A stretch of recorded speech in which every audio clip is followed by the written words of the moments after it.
விவசாயிகளை வாழ வைப்பது மழை தரும் வானம்தான் என்றாலும் சில நேரங்களில் அவர்களை வருத்துவதும் வானமாகத்தான் உள்ளது.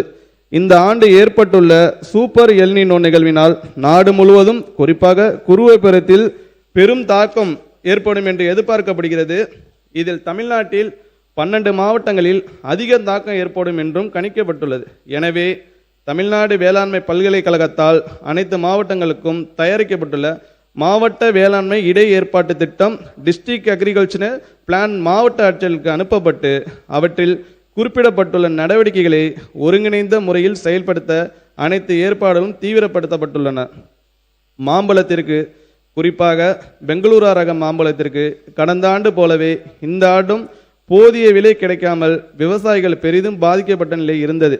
எனவே பெங்களூரா ரக மாம்பழத்திற்கு ஒன்றிய அரசின் சந்தை இடையீட்டு திட்டத்தில் விலை வித்தியாச தொகையை வழங்க ஒன்றிய அரசுக்கு உரிய கருத்துருவினை அனுப்பி முதல் முறையாக ஒப்புதல் பெறப்பட்டது.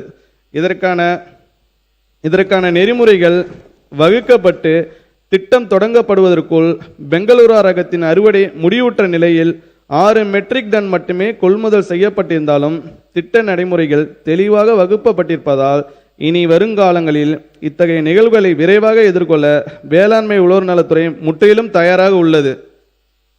மக்களுக்கான உணவு பாதுகாப்பை உறுதி செய்திடும் வகையில் 5 ஆண்டுகளில் 131 லட்சம் மெட்ரிக் டன் உணவு தானிய உற்பத்தி அடைய இலக்கு நிர்ணயிக்கப்பட்டுள்ள நிலையில் 2026-27 ஆண்டிற்கு 125 லட்சம் மெட்ரிக் டனாக இலக்கு நிர்ணயிக்கப்பட்டுள்ளது. இது தவிர ஊட்டச்சத்து வழங்கும் பயிர் வகைகள், காய்கறிகள், பழங்களிலும் உற்பத்தினை அதிகரித்து தன்னிறைவை எட்டி ஊட்டச்சத்து பாதுகாப்பினை அடைய இலக்கு நிர்ணயிக்கப்பட்டுள்ளது. சீரிய திட்டங்களை செயல்படுத்தி இந்த இலக்குகளை எட்ட அனைத்து நடவடிக்கைகளும் எடுக்கப்படும். நீர்ப்பாசன பரப்பை அதிகரிப்பதை இந்த அரசு தொலைநோக்கு திட்டமாக கொண்டுள்ளதால் பண்ணை குட்டைகள், ஆழ்துளை அல்லது குழாய் கிணறுகள் போன்ற பாசன ஆதாரங்களை ஏற்படுத்தி தருவதன் வாயிலாக மானாவாரியாக உள்ள சுமார் 2600 ஏக்கர் பரப்பு பாசனம் பெறும். இது தவிர நுண்ணீர் பாசன அமைப்புகளால் பாசன நீர் பயன்பாட்டு திறனை அதிகரிப்பதன் வாயிலாக சுமார் 50,000 ஏக்கர் கூடுதலாக பாசனம் பெறும். நம்முடைய மாண்புமிகு முதலமைச்சர் அவர்கள் அடுத்த பிறவியில் தாம் விவசாய குடும்பத்தில் பிறக்க வேண்டும் என்றார்.